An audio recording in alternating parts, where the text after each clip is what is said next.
Hola amiguitos. Hola. Bueno, les traigo este problema de aquí. Este video se va a resumir en dos partes. Dos partes en un mismo video. La primera parte va a ser resolver todo este ejercicio lo más rápido posible, lo más detallado y lo más sintético posible a la hora de explicar. Y la segunda parte de este mismo video va a ser como la mitad del video, o tres cuartos del video. Se va a explicar las posibles dudas que lleguen a tener cuando resuelva el ejercicio. ¿Esto para qué? Para las personas que ya más o menos la hayan entendido, sepan qué se hace, y para las que se perdieron en el camino, pues ya le avancen al final o se queden todo el video para ver el porqué de cada cosa, ¿no? Ahorita nada más se va a resolver así, así, así, así, y al final se explica el porqué. ¿Ok? Entonces, ese es el problema que nos dan. Tres cargas puntuales, Q1, Q2 y Q3, se colocan en los vértices de un triángulo equilátero. Cada uno con sus lados tiene una longitud de 80 milímetros. ¿Cuál es la magnitud y dirección del campo resultante a la mitad de la base de un triángulo que está formado por una línea que une las cargas Q2 y Q3? ¿No?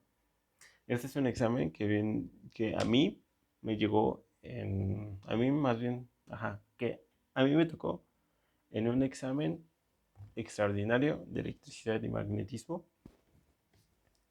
Es así, ¿no? A primera instancia, uno piensa que como nos dan tres cargas puntuales, lo podemos calcular por ley de Coulomb. Pero ese es un error muy, muy, muy garrafal. ¿Por qué? Porque ya les había dicho que los problemas de campo eléctrico y de ley de Coulomb o fuerza eléctrica se parecen un montón, ya que en esos dos te dan tres cargas y te piden la magnitud o la magnitud y la dirección de algo resultante, ¿no? De la fuerza eléctrica resultante o del campo eléctrico resultante. ¿Cómo sabemos que es un ejercicio de ley de Coulomb o fuerza eléctrica o de campo eléctrico?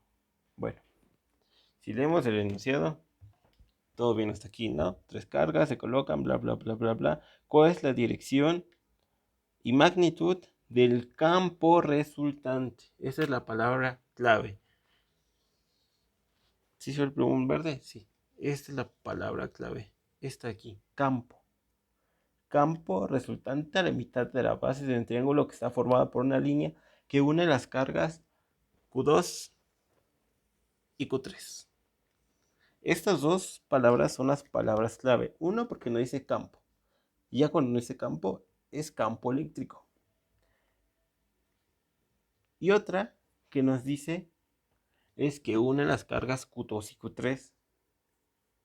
¿Por qué? Porque cuando nos dice que une las cargas, necesitamos poner un campo de prueba. ¿En qué parte? Aquí también el enunciado te lo dice. Aquí a la mitad de la base. O sea, tenemos que colocar un campo resultante, una carga de prueba a la mitad de la base para calcular el campo resultante entre Q2 y Q3. O sea que hay que tener la comprensión lectora y saber muy bien los fundamentos para resolver este problema, ¿no? Entonces, tenemos las cargas, tenemos la longitud y nos dice que es un triángulo equilátero y no nos da figura, así que vamos a hacer la figura. Ya tenemos aquí nuestra figura, nuestro triángulo equilátero y aquí los datos que ocupamos para resolver el problema. Y vamos a empezar a resolver este problema rápidamente. Sabemos que nos piden calcular el campo eléctrico y más aparte que nos dice que lo debemos de calcular a la mitad de la base entre la distancia de Q2 y Q3, o sea, a la mitad de esta base, es decir, que aquí vamos a tener nuestra carga de prueba.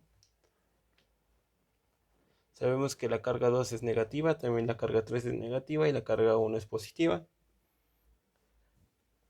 Así que vamos a empezar a hacer esto. Sabemos que el campo eléctrico va a ser igual a una constante por la carga 1 por la distancia de 2 a 3. Todo esto al cuadrado, ¿no? Entonces, ¿qué procedemos? Hacemos nuestro diagrama de cuerpo libre. Diagrama de cuerpo libre de campo eléctrico.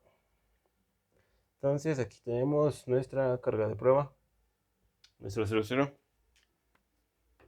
Con la carga de prueba es la que se mueve, va a generar dos campos eléctricos. Una que va a ir hacia este sentido, hacia Q2, esta va a ser el campo eléctrico 2. Y otro campo eléctrico que va a ir en esta dirección, hacia acá, que va a ser el campo eléctrico 3, ¿no? Y también se va a generar un campo eléctrico tercero que va en esta dirección. Este es 1. Estas son líneas rectas, pero como tengo la mano chueca, pues los dibujo en diagonal, pero son líneas rectas, ¿ok? Bueno, déjenlo arreglo. Entonces ya una vez con esos datos procedemos a calcular nuestro campo eléctrico resultante.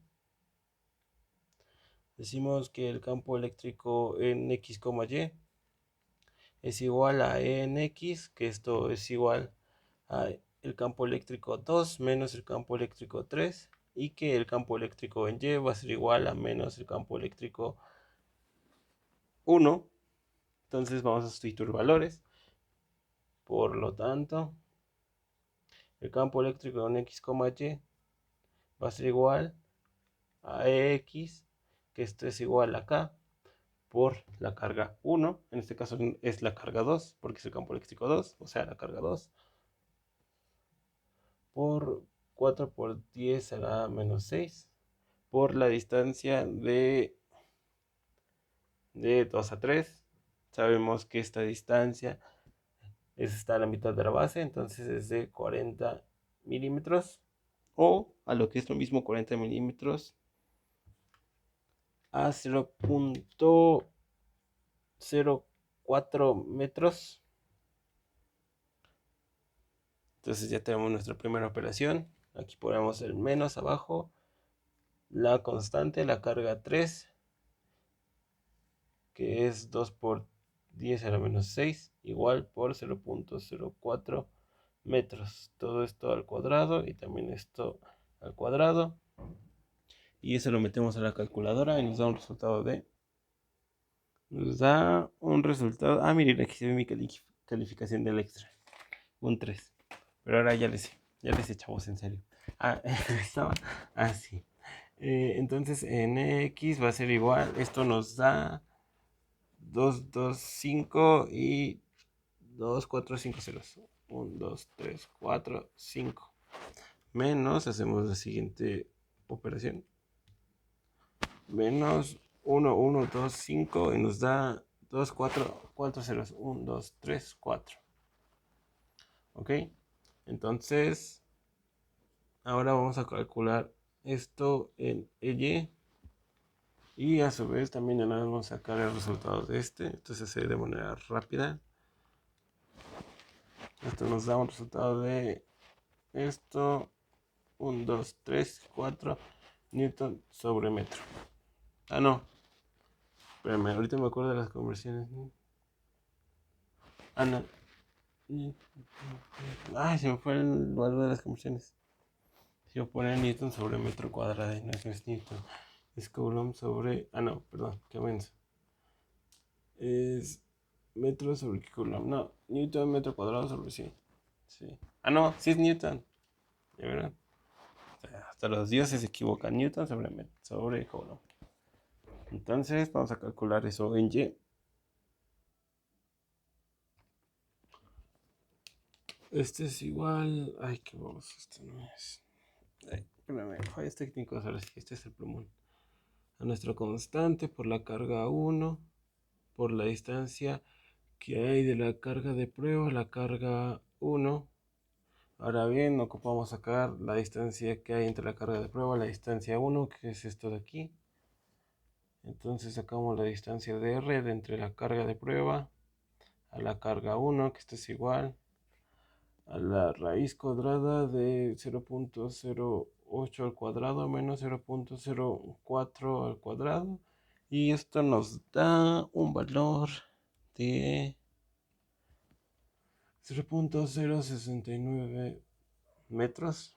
Así que ya podemos resolver esto. Así que la carga en Y va a ser igual a la carga, que es igual a la carga 1, que es 8 por 10 a la menos 6 por la distancia, que es 0.069, todo esto al cuadrado. Y pues ya, esto nos va a dar un valor de 151, 2, 2, 8, 7, 3.35. Entonces ya tenemos nuestro y nuestro X. Así que voy a borrar esta parte de aquí. Espérame.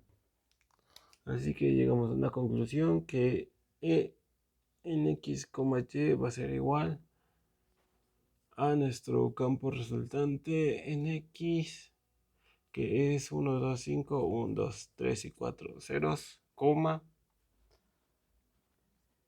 15, 1, 2, 2, 8, 7, 3.35 newton sobre coulomb. Esto lo pueden expresar así con una coma o pueden poner su componente en I. No, aquí no es más. Menos porque aquí me comí el signo negativo, pero es menos. Esto es menos. Y aquí lo ponen componente en I y aquí es su componente en J. Creo que se denota así, de forma vectorial. Pero no nos están pidiendo las coordenadas, sino nada más nos pide la magnitud. Así que ponemos que para la magnitud se pone así como en tipo valor absoluto, pero no es valor absoluto, es para la magnitud. Raíz cuadrada de todo esto que está en X y todo esto lo que está en Y. Entonces ponemos X al cuadrado más Y al cuadrado. Acuérdense que esto lo denoté como X y esto lo denoté como Y, para no escribir todos esos números. En su examen sí lo escriben todos los números, ¿no? Pero como no es un examen, pues yo puedo decir que todo esto es X, todo esto es Y, y nada más lo coloco X como Y, y que todo esto, que el valor de nuestra magnitud nos da 1884, 84, otra vez 84, 42.86 newton sobre coulomb. Esa es nuestra magnitud. Ahora bien, también nos piden la dirección, y para sacar la dirección es más fácil. Para sacar la dirección es igual a la tangente inversa de y, x. Acuérdense, todo esto es nuestro y todo esto va a ser nuestra x, y nada más se sustituye y nos va a dar un valor aproximado. Ya sustituyendo valores de todo esto es y de x, todo esto es en x, nos da como aproximadamente menos 5. Ay, Dios, qué fea letra. Menos 53.35 grados. Y ya, así de rápido y sencillo, conocemos la dirección y la magnitud de nuestro campo eléctrico resultante al colocar una carga de prueba en las líneas de Q2 a Q3. Este ha sido todo el ejercicio. Los que le hayan entendido se pueden ir, y los que no, quédense. Bueno, ya dejé pasar mucho tiempo. Ahora bien, vamos a empezar por posibles dudas que tengan. Primero, con el diagrama, ¿no? Con el diagrama de cuerpo libre. ¿Por qué el diagrama de cuerpo libre? Vamos a agarrar nuestras figuritas aquí para poner el ejemplo. Espérenme que no encuentro las demás. Entonces, el porqué de este diagrama, de este de aquí. Aquí tengo plumón. ¿Por qué? ¿Por qué lo hice de esta manera? Eso es algo sencillo de responder, mi querido amigo. Primero que nada, acuérdense cuando nos piden calcular el campo eléctrico o la carga resultante de algo. En este caso nos piden calcular la carga del campo resultante que hay en este punto. Se coloca a la mitad de la base, porque así está el enunciado, que calculemos a mitad de la base de esta distancia. Entonces, a mitad de la base se coloca nuestra carga de prueba. Como debemos de calcular el campo eléctrico aquí, nuestra carga de prueba va a ser la que se va a mover hacia las demás cargas. Acuérdense de eso. Si les dicen calcular el campo eléctrico en tal punto, la carga de prueba es la que se va a mover hacia las demás cargas. O si le dicen calcular la fuerza resultante, de Q3 hacia Q2 o hacia las demás cargas. Q3 es la que se va a mover hacia las demás cargas, ¿ok? Entonces, en este caso, lo ponemos aquí. Ay, no se ve nada. Bueno, ponemos aquí nuestra carga de prueba y vamos a empezar por este lado. Nuestra carga de prueba que es positiva y nuestra carga 2 que es negativa. ¿Por qué es negativa? Porque aquí dice que su valor es de menos 4 por 10 a la menos 6. Acuérdense que el signo solo nos indica la carga que tiene dicha carga. Suena raro, pero así es. Esto nos indica si la carga es positiva o negativa. Nada más el signo nos indica eso. Entonces, carga de prueba, nuestra carga 2 que es negativa. Entonces, signos diferentes se atrae. Como la carga de prueba es la que se va a mover, va a ser un movimiento de atracción hacia el lado derecho. Se va a mover así. Entonces, en el diagrama es por eso que E2, que el campo eléctrico E2 va hacia allá, porque es el movimiento de aquí hacia allá. Y mismamente, de este lado también ocurre lo mismo. Es una carga positiva, una carga negativa. La carga de prueba es la que se va a mover hacia el lado derecho. No, izquierdo, perdón. ¿Ya vieron? Por eso, en el diagrama se pone que el campo eléctrico va hacia allá. El campo eléctrico de Q3 y el campo eléctrico de Q2 va hacia allá. Por la razón que la carga de prueba es la que se mueve hacia el lado izquierdo y también hacia el lado derecho. Ahora bien, E1, ¿por qué va hacia abajo? Aquí tenemos nuestra carga de prueba positiva y nuestra carga positiva porque nos dice que Q1 tiene el valor de 8 por 10 a la menos 6. No tiene signo, lo cual indica que es positivo. Acuérdense que la carga, que el signo positivo es como el 1.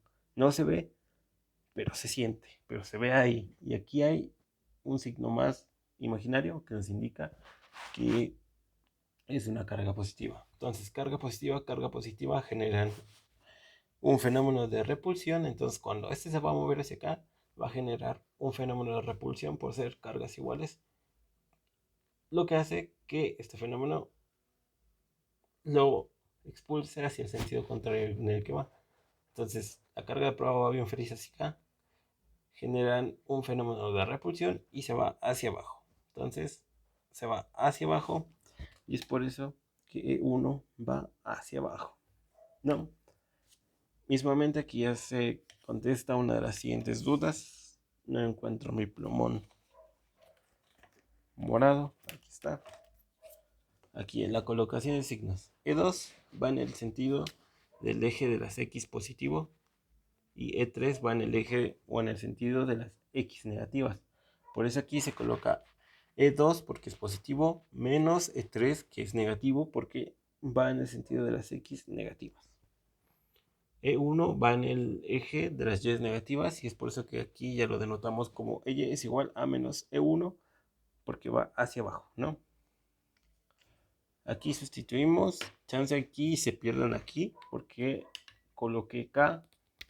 Acuérdense que K equivale, bueno, voy a poner otro color para que no se pierdan. K es igual a 1 sobre 4pi epsilon bola, que esto es igual a 9 por 10 a la 9. ¿Ok? Acuérdense. K vale 1 sobre 4pi epsilon bola y eso equivale a 9 por 10 a la 9. Por eso ya sustituí, o lo dejé en K y aquí ya resolví. Este es mi resultado en Y, en X, perdón. Este es mi resultado en Y. Aquí ya nada más junté los resultados. Aquí está el resultado de X, aquí está el resultado de Y. Para sacar la magnitud, pues es lo mismo. Colocamos nuestro valor de X aquí y nuestro valor de Y aquí. Igual para la dirección. Otra cosa.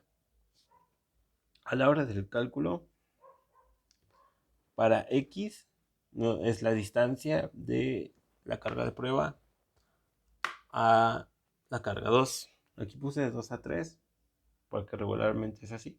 Pero en este caso es de la carga de prueba a Q2. Entonces, si nos está diciendo que es un triángulo equilátero, cada parte o cada lado vale 80 milímetros, o lo que es su equivalente a 0.08 metros. Entonces, como pusimos en la carga de prueba a la mitad de la base, todo esto vale 80 milímetros. Pero como lo pusimos a la mitad de la base, ¿cuánto es la mitad de 80 milímetros? De 80 milímetros, 40 milímetros, lo que es lo mismo a 0.04 metros. Es por eso que aquí coloco 0.04, porque nos pide, porque la carga de prueba está a la mitad de la base. Entonces no hace todo el recorrido, solo hace la mitad del recorrido. Por eso que coloco aquí 0.04, que es el equivalente a 40 milímetros. Y también aquí. Y creo que ya calculo. Sí expliqué cómo calcular la distancia, ¿no? De aquí a acá. Bueno, si no, ahorita lo vuelvo a explicar. Entonces, para Y nos pide calcular esta distancia de aquí. Tenemos que calcular la distancia de la carga de prueba a la carga 1, que es esta línea que trace aquí. Todo esto de aquí. Tenemos que conocer esa distancia. Hay dos formas de conocer esa distancia. La primera forma es a través del teorema de Pitágoras.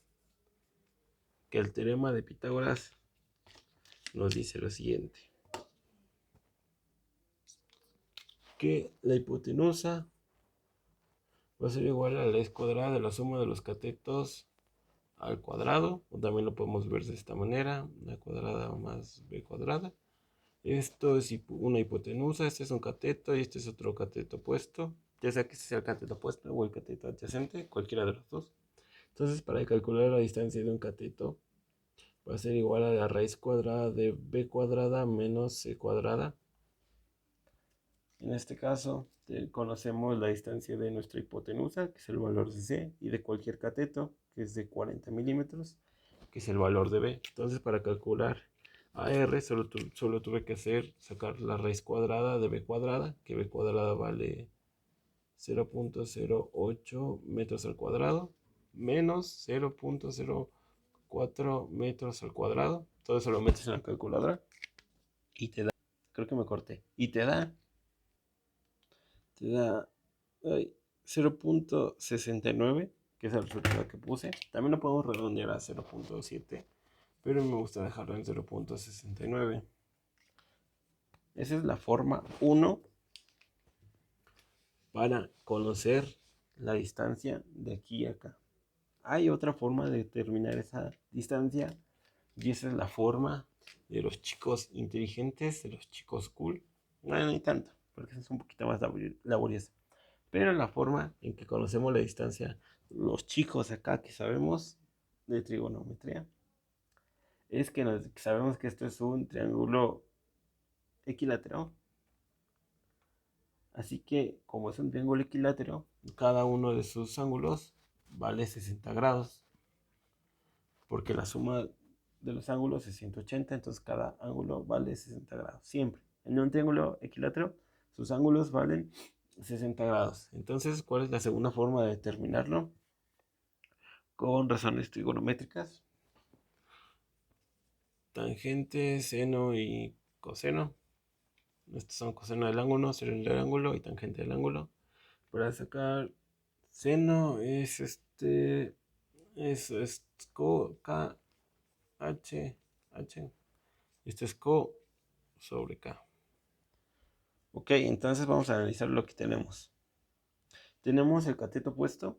Este es el cateto opuesto. ¿Tenemos la distancia del cateto opuesto? No. Entonces automáticamente, como no conocemos la distancia del cateto opuesto, que es este de aquí, lo eliminamos. Y este también se elimina, porque no conocemos el cateto opuesto. Tenemos el cateto adyacente, que es esto de aquí. Sí. Tenemos la hipotenusa. Sí. No. Entonces solo debemos de hacer un simple cálculo. Ah, no, qué baboso. Entonces, queremos conocer la distancia del cateto. Sí, sí, sí. Estaba sacando el ángulo. No, no, no. Entonces, volvemos a lo mismo, perdón. Ay, tangente, seno, coseno. Con razón ya me he cuatripeado, ¿no? Esto es co sobre K. Esto es co, y esto es k, y esto es h, y esto es h, ¿no? A ver, entonces, ¿qué queremos conocer? Va de nuevo, ¿qué queremos conocer? Nuestro cateto adyacente. ¿Qué fórmula tiene cateto adyacente? Digo, nuestro cateto opuesto, este es cateto opuesto, ya me cuatripié. ¿Qué está? Ya, queremos conocer nuestro cateto opuesto, que es este de aquí, ¿no? ¿Qué fórmula tiene cateto opuesto? Pues tenemos la fórmula de seno, que nos dice que es co sobre h, y tangente, que tenemos co sobre k, ¿no? Así que podemos utilizar la fórmula de seno o de tangente. Solo es cuestión de despejar. ¿Por qué? Porque la fórmula de las dos nos dice que tangente del ángulo va a ser igual a co sobre k. Si despejamos a co, esto nos queda que co va a ser igual a tangente del ángulo por el cateto adyacente. Y eso es lo mismo pasa con el seno. Seno del ángulo es igual a co sobre h. Por lo tanto, eso implica que para conocer el cateto opuesto, sí, ¿por qué puse K? Ajá, cateto opuesto va a ser igual a el seno del ángulo por la hipotenusa, ¿no? Entonces vamos a hacer esas dos operaciones con la calculadora para que vean que da lo mismo. Mira, este es el primero con tangente. Tangente de 60 por 0.4, que es el valor de aquí. Nuestro cateto adyacente y nos da 0.69. Ahora vamos a hacerlo con seno. Y ahora está con seno de 60 por 0.8, que es el valor de nuestra hipotenusa, que es esto de aquí, y nos da 0.069. Entonces, aquí, ya sea que lo hagan de esta forma, que es un poquito más express, o de esta forma de aquí, usando razones trigonométricas. Y ya, la distancia que nos da aquí, va a ser la que vamos a colocar en el Y, porque es la distancia de aquí a acá. Y como es la distancia de aquí a acá, a la hora de hacer un fenómeno de repulsión, con la misma distancia que tengan estos dos, la misma distancia va a tener a la hora del fenómeno de repulsión. O sea que también lo mismo que va a ir hacia arriba, lo mismo va a recorrer hacia abajo. Es por eso que se coloca la distancia de y. Aparte que no se toma en cuenta la distancia que se toma para abajo, sino en este momento cuando sacamos la distancia, solo tomamos la distancia de aquí a acá, no tomamos en cuenta si genera un efecto de repulsión o de atracción, nada más tomamos la distancia y ya después vemos qué fenómeno se utiliza, ¿no? Y pues ya, esas es todas las dudas que pueden llegar a tener. Ya vimos diagrama libre, ya vimos cómo sacar las distancias y cuánto vale K. Así que espero que les hayan entendido y los veo en el siguiente video.